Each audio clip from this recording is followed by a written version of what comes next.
Nhóm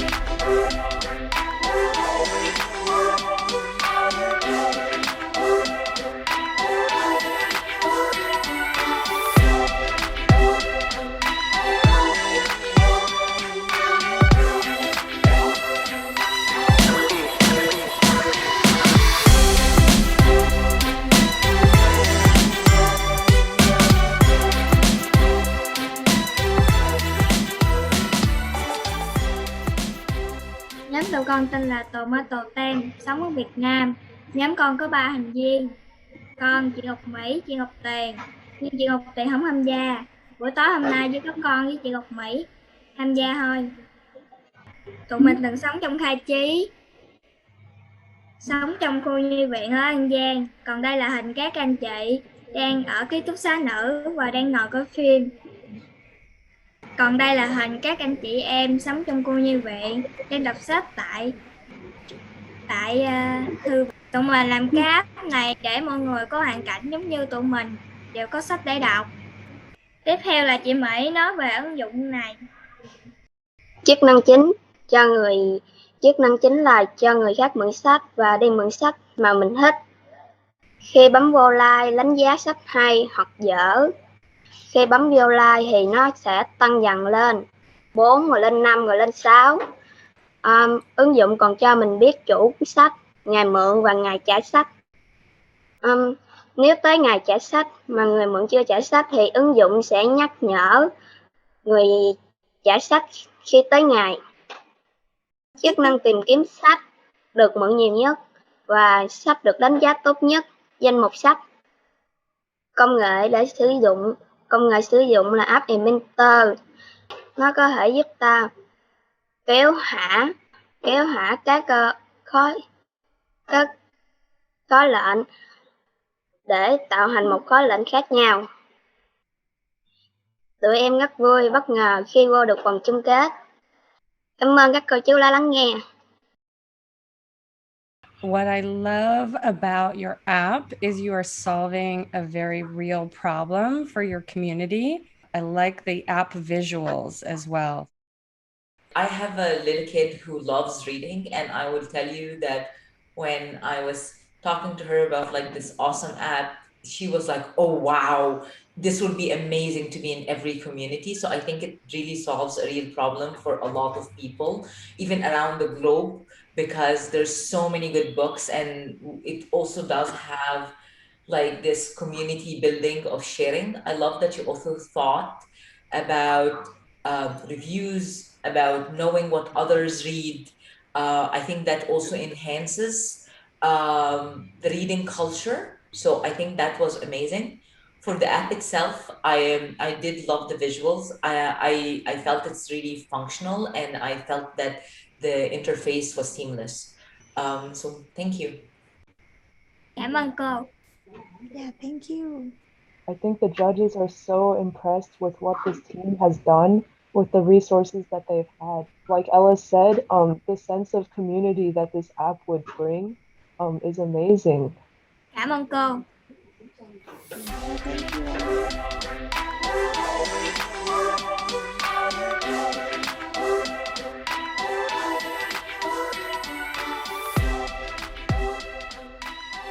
So, hello, I'm Anudhi from Sri Lanka. This is Colby, my chatbot.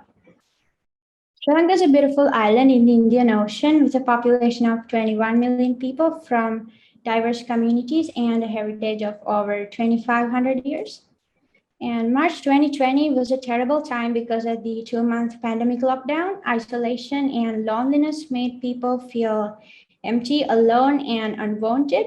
A close friend had a mental health breakdown too. Mental health became a very real problem in my community. So I did a survey which confirmed that 83% of the participants felt lonely during the lockdown. A psychologist too confirmed my suspicion that loneliness was a problem, which enhanced other mental health issues like stress, depression, anxiety, and suicidal ideation. So this problem inspired me to create Colby, a chatbot to cheer people up. So this slide shows the app's first screens. Colby is introduced as a friend. There is a username and a password to ensure privacy and confidentiality. Colby's main function is to be a friend, entertain, and help people who feel lonely. And the app uses AI to detect the user's feelings and directs the chat accordingly. Colby also provides some important helplines if the user needs immediate help to reach a trained counselor. Creating Colby was really fun. I 3D modeled and animated Colby to make it more interactive. Colby's yellow, a psychological happy color to influence the positive mood for the user. I demonstrated Colby to some potential users. They said that Colby cheered them up. So 70% of them wanted the app in Sinhala, the majority language, and 90% of them wanted it to be a mental health self-care app. Therefore, one conclusion is that this app is not limited for use only during the pandemic, but afterwards as well. So Dr. Tomara Jayasinha, a consultant psychiatrist's opinion is that at a time with travel limitations, Colby could be useful and might be life-saving for some users who cannot physically access counseling or psychiatric support. He states that there is a growing need, especially with the younger generation, for more virtual options. So when talking of future plans, I want to incorporate native languages to make it more accessible to common people and creating awareness about mental health. And I also hope to integrate AI to go beyond identifying the user's feelings to check symptoms and suggest appropriate action for common mental health concerns based on AI. For an example, if someone has mild stress, Colby can suggest to listen to relaxation music. For symptoms of severe depression, Colby can advise to seek immediate medical attention. And for someone with suicidal thoughts, the helplines Sumitra or CCC can be suggested to connect with a counselor. So in conclusion, I want to say that 8 people die and about 100 people attempt suicide a day in Sri Lanka. And we have limited mental health awareness and resources and a lot of stigma. So Colby can gently break barriers by creating awareness and helping people help themselves or saving that one life by making that one call for help. So with all that unpleasant information, I know a fun fact. We have more mobile connections than our actual population of 22 million people. Therefore, it is a simple matter of downloading the app and chatting with Colby. So when I entered this competition, I knew how to code and 3D model. Then I learned to do a survey and research, interview people and about artificial intelligence and mental health, a topic completely alien to me. So thank you, Technovation, for this opportunity. So thank you. So I want to say thank you so much for this, for the idea, for bringing is an important topic as mental health. Like last year was hard for so many different people. So I appreciate how reflective you are on others. I love the design of Colby too. Like I liked how smiley face he is. I saw the progress of that. I love the fact it did move. So yeah, thank you so much. Yeah, thank you. Yeah, I love the design of Colby. I'm so happy that you thought about things like what color he is, you know, how the color would make people feel. Those kind of things are really important when you're interfacing with people. It really does make an effect. I also love that you consulted with some experts and that you got some feedback on your app from people around you. That's a great way to keep designing things. You know, when you design, you just have a lot of iterations. Like maybe you show them something and they give you feedback and you build off of that. And that's a great start to engineering. Thank you. Yeah. I love Colby. He's so cute. Is it, well, he, she, who knows? It could be whatever you want it to be, which is great that the users are, you know, interacting and that you got that user feedback. The other thing I love here is that you, even though you knew how to code and do some of those things already, Technovation taught you other things. I love the user research. I saw that you did some competitive research in your pitch. You tied it into the UN Sustainable Development Goals. So you had a lot of the components, and I love that you shared what you learned and how you grew through this. Yeah, thanks a lot.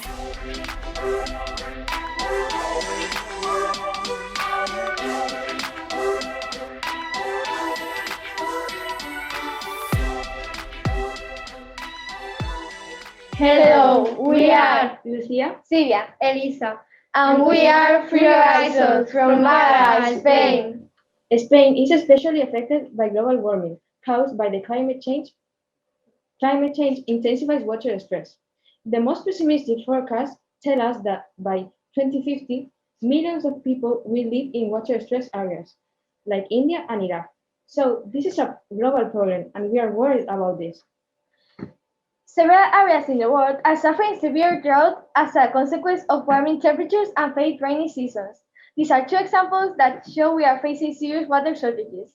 In Spain, the Andalusian countryside is in red alert, facing the worst drought since 1995. In California, citizens are now being asked to voluntarily cut water use by 15% to mitigate the devastating drought.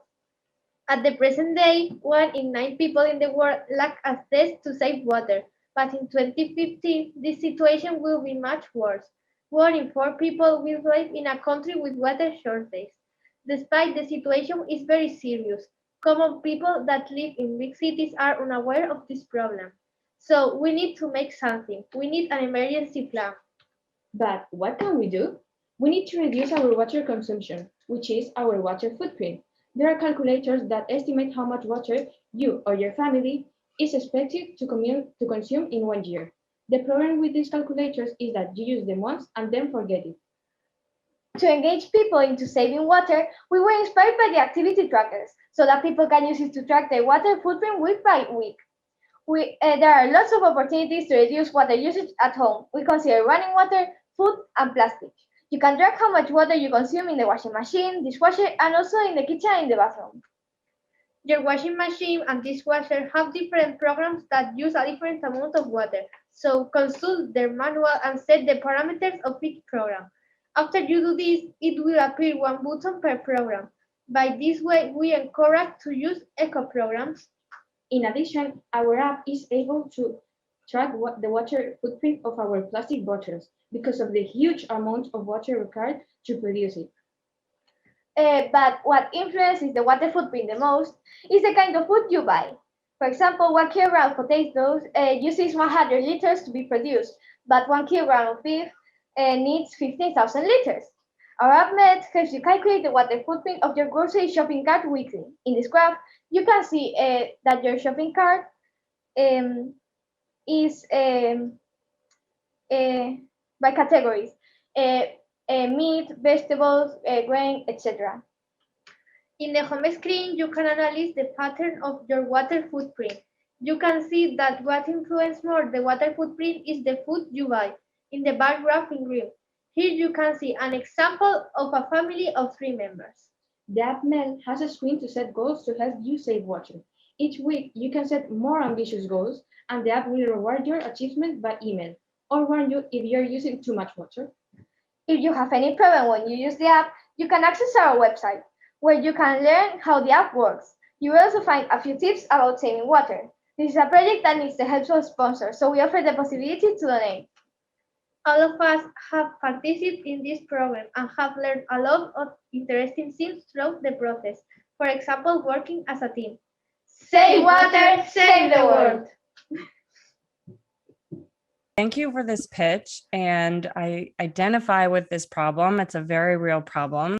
Your app incorporates so many different functions, so I really like that.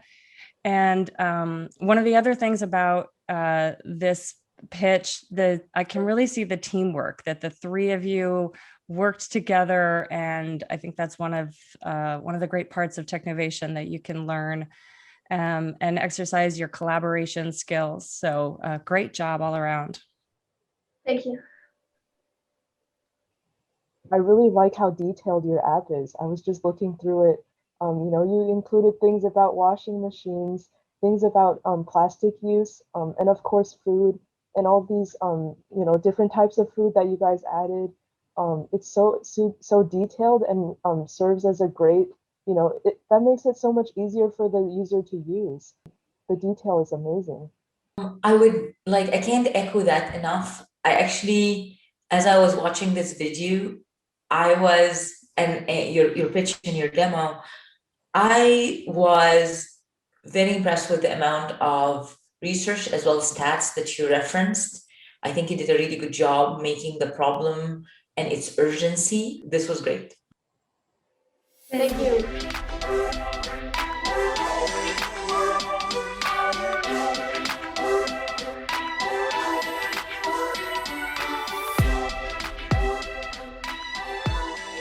COVID has affected all of us. Many people lost their lives and family, including my grandfather.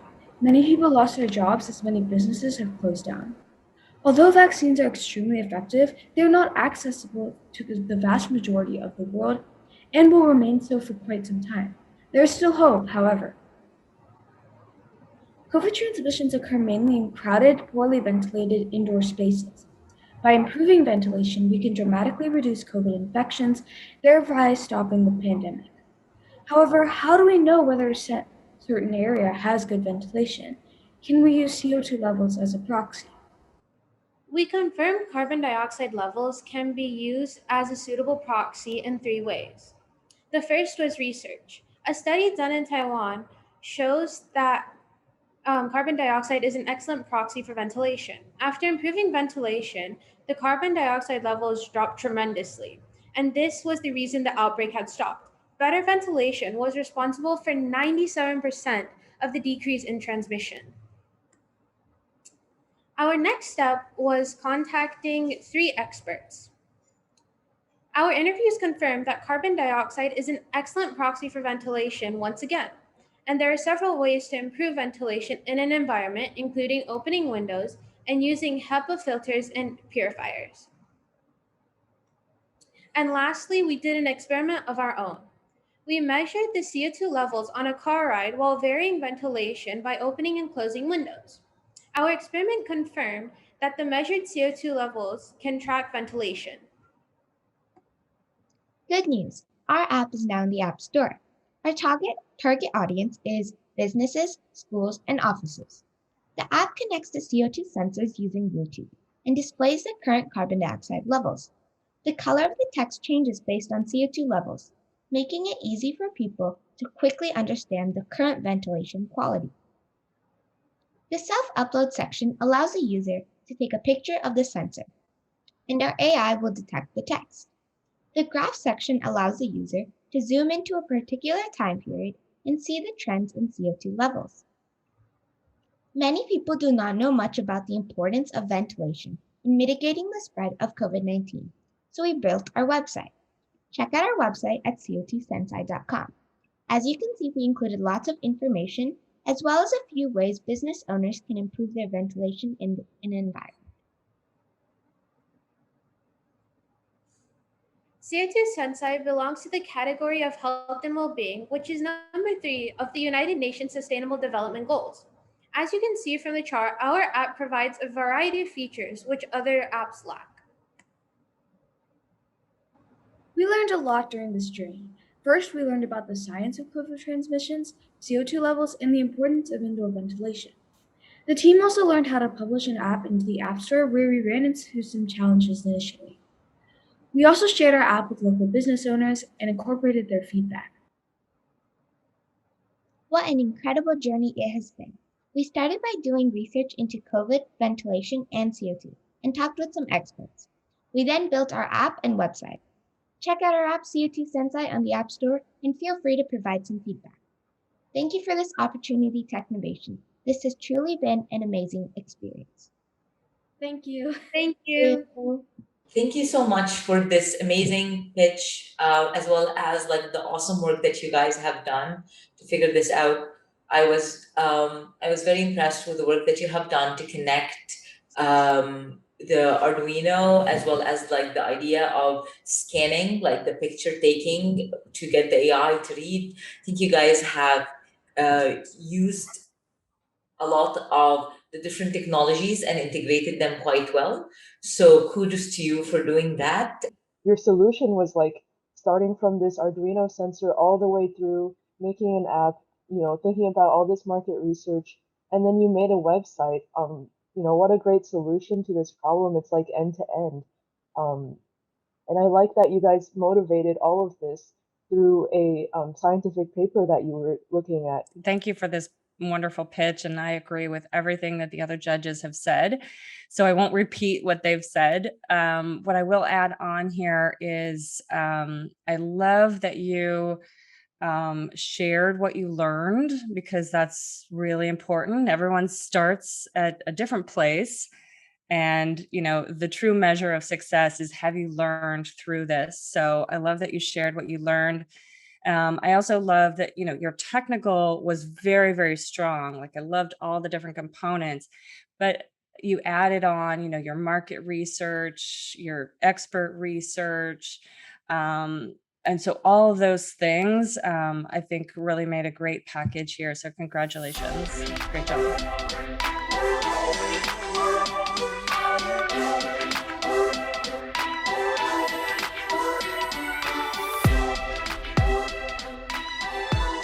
Hello, I'm Sanvi Kaushik from Ireland. Let me start by sharing Connor's story with you. When he attended school at 5, his teacher noticed a struggle with learning, opening and packing his lunchbox, maintaining hygiene, and participating in sports. You will all agree that all of us know at least a few children like Connor. About 40% of over 1 million children living in Ireland have difficulties like him. We also know that many of these children get labeled as uninterested, clumsy, lazy, etc. Unfair, right? Connor's teacher, however, quickly referred him to the local pediatric occupational therapist, who she knew can help children like Connor with such activities of daily life. 30,000 children are waiting for OT appointments in Ireland. Only half of about 3,000 registered occupational therapists are specialised to work with children. After having waited 3 years for an OT appointment, Connor attended a few OT sessions. Although the demands at school had increased and so had his difficulties, he still made massive gains and was a much happier child. But then the COVID-19 pandemic hit and his face-to-face OT sessions discontinued. A survey of 40 pediatric occupational therapists worldwide confirmed that face-to-face appointments had ceased nearly for everyone during the pandemic.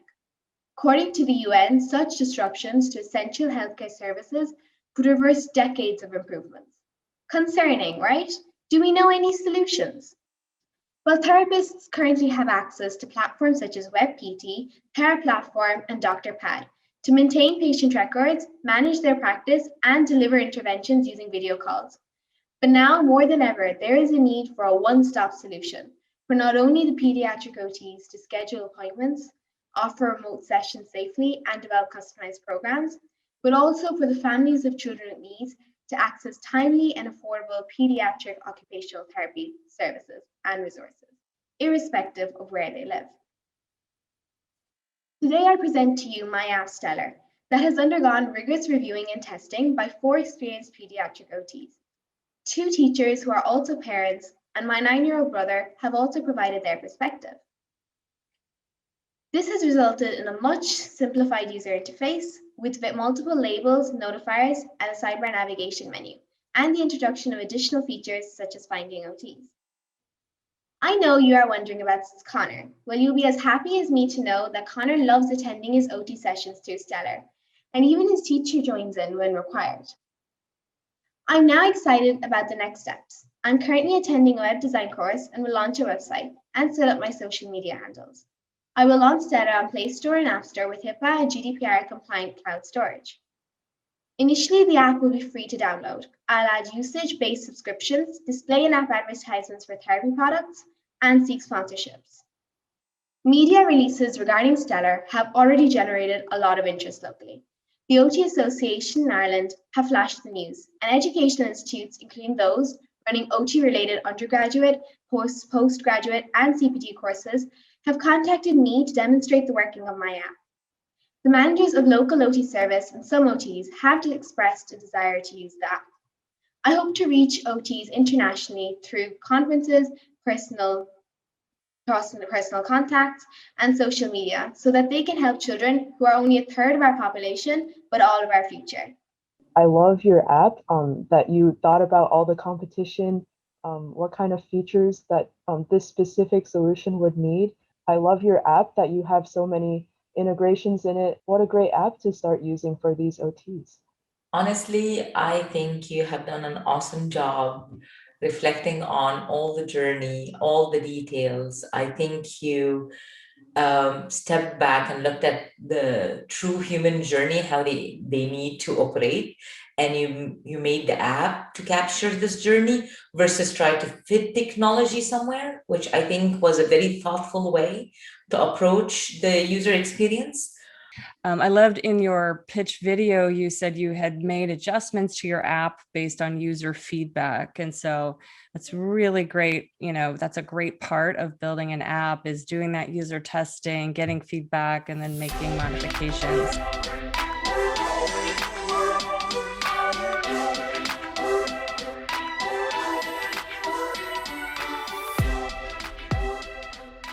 Oi, meu nome é Maria Paula Barros Navarro Barbosa, tenho 11 anos e moro na cidade de Atibaia, São Paulo, no Brasil.